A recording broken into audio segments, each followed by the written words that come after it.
Muito bem, saudade de vocês, turma 3001. A questão 14, tá?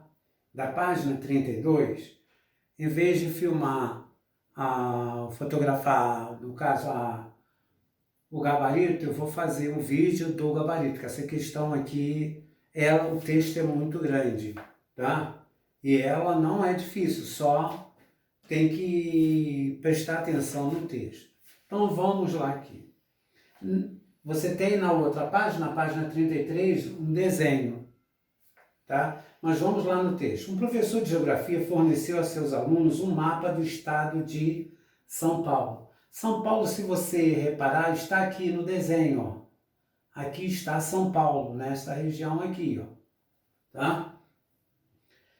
Que informava que as distâncias aproximadas em linha reta entre os pontos que representam a cidade de São Paulo, Campinas, ó, São Paulo, Campinas, distância linha reta, tá? São Paulo, Campinas, depois, entre os pontos que representam a cidade de São Paulo e Guaratinguetá, aqui, nome chá, São Paulo e Guaratinguetá, São Paulo e Campinas, essa é a distância, essa aqui é a distância de São Paulo a Guaratinguetá, essa aqui é de São Paulo a Campinas, e aqui ele fala que a distância entre São Paulo, aqui esse aí é de Sorocaba. Então você tem aqui, ó, capital, Guaratinguetá, Campinas e Sorocaba. Certo aqui? Essas são as distâncias daqui até aqui, daqui até aqui e daqui até aqui. Onde apareceu um monte de linha, triângulo aí dentro, Zé Carlos, esse triângulo aqui e esse aqui vocês têm aí no desenho. No desenho está bem definido. Aí agora vamos prestar atenção uma coisa. Este triângulo, ele diz que este triângulo, tá? PCS, esse triângulo aqui, ó, ele é equilátero. Ele diz que esse triângulo é equilátero. Ele dá umas distâncias aí, ó. Ele diz que São Paulo a Guaratinguetá é de 160 quilômetros. Ele dá no exercício, 160 quilômetros. Ele diz que a distância de São Paulo a Campinas é de 80 quilômetros. Então, essas duas distâncias aqui, ele deu. Isso aqui ele deu. Se ele diz que este triângulo aqui é um triângulo equilátero, se é um triângulo equilátero, os lados são o quê? Iguais. Se esse lado, olha o triângulo aqui equilátero, ele diz que se esse triângulo aqui é equilátero, se esse lado aqui mede 80, a distância de São Paulo a Campinas é de 80, esse lado aqui de Sorocaba a Campinas também é de 80. E de Sorocaba a São Paulo também é de quanto? De 80, porque esse triângulo é o quê? Equilátero. Então, essa distância de São Paulo a Campinas, ele deu, que é de 80. Diz que este triângulo é equilátero. Se o triângulo é equilátero, os três lados são o quê? Iguais. Consequentemente, se os três lados são iguais, os ângulos também são iguais. Lados opostos, olha aqui, ó. Eu tenho esse lado que é 80, 80 e 80. Obviamente que os ângulos também são o quê? Iguais. Se os lados são iguais, os ângulos opostos a eles também são iguais. Então, para dar 180 só pode ser 60, 60 e 60.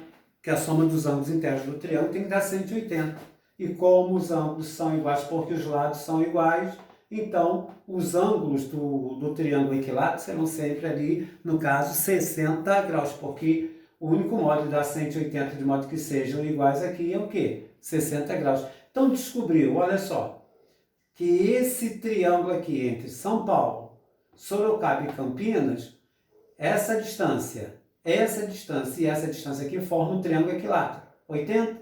Então 80 e 80. Se é triângulo equilátero, os ângulos internos aqui também são o quê? iguais 60, 60 e 60. Tudo bem? Vamos observar, ele quer saber a distância de Sorocaba a Guaratinguetá. Quer saber essa distância. Você puxando a reta aí, ó, você puxando essa reta daqui até aqui, ó, quer saber essa distância? Vamos observar aqui.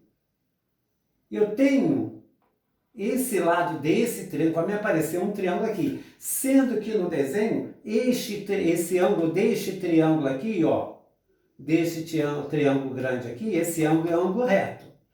Você tem aí caracterizado no desenho. Se aqui é 90 e esse ângulo aqui do triângulo equilátero é 60, este ângulo todo aqui, que vai ser o ângulo desse triângulo, que vai me formar de SGP, esse ângulo todo vai ser o quê? 90 com 60 vai dar o quê? 150 graus. Então você tem deste triângulo aqui, ó, daqui até aqui, daqui até aqui, e daqui de Sorocaba até Guaratinguetá. Você tem um triângulo que tu tem um ângulo e tem dois lados adjacentes a esse ângulo. Você quer saber o quê? O lado oposto a esse ângulo.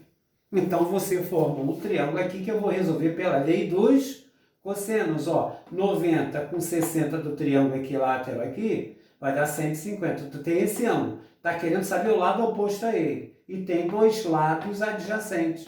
Lei dos cossenos. Então, o que diz a lei dos cossenos? O lado oposto ao ângulo, que é x, ou d, tu põe a letra que você quiser, é igual um cateto adjacente ao quadrado, mais outro cateto adjacente ao quadrado, menos 2 vezes um cateto, um lado adjacente, melhor dizendo, e outro lado adjacente, vezes o cosseno do ângulo formado, que é cosseno de 150. Só lembrando lá que na primeira aula de trigonometria eu coloquei numa página o que vocês vão precisar de trigonometria o ano todo. Então tinha desde ângulos notáveis, arcos notáveis, sinais e redução de quadrantes também. Se o cosseno é de 150, está no segundo quadrante. Lembra? A redução do segundo quadrante para o primeiro quadrante é o que falta para 180. Então, o cosseno de 150 era igual ao cosseno de quanto? De 30. Só que o cosseno no segundo quadrante também tem a regrinha lá dos sinais. O cosseno no segundo quadrante é o quê? Negativo. Então, o cosseno de 150 é igual a menos o cosseno de 30, que é o que falta para 180. Certo? E o cosseno é negativo. Cosseno menos... que o cosseno está no segundo quadrante, e cosseno de 30, raiz quadrada de 3 sobre 2, que eu vou substituir aqui. Então vai dar 6.400, 160 ao quadrado, 25.600. Aqui, eu multipliquei 80 vezes 160, deixei esse 2 aqui, ó, porque eu vou cortar com esse 2 daqui, ó, tá? Então, 80 vezes 160 deu 12.600. Agora, só um detalhe. Menos daqui, isso aqui é um produto. Menos daqui com menos daqui vai dar o quê? Mais. Então, ficou 6.400 mais 25.600 dá 32.000 mais 12.800 raiz quadrada de 3. Vamos verificar aqui um número que seja comum, que divida os dois ao mesmo tempo. Podemos observar que 6.400 divide tanto 32.000 como 12.800, raiz quadrada de 3. Então, botando 6.400 em evidência, 32.000 por 6.400 vai dar 5. 12.800, raiz quadrada de 3, dividido por 6.400 vai dar 2. Isso aqui, por isso, dá 2. Isso aqui não está na forma de raiz? Passa para lá na forma de raiz tudo. Isso aqui é um produto, ó. Raiz quadrada, se fosse 64, seria o quê? 8. Não tem 2 zeros ali? Então, raiz quadrada de 6.400, qual é? Considera um zero só, 80. Raiz quadrada de 64, 8. 2 zeros considera 1. Repare que isso aqui saiu da raiz, mas este pedaço aqui permanece dentro da raiz. Então, a resposta é 80, raiz quadrada de 5 mais 2, raiz quadrada de 3. Esquecendo Ó, não pode cortar isso com isso, hein?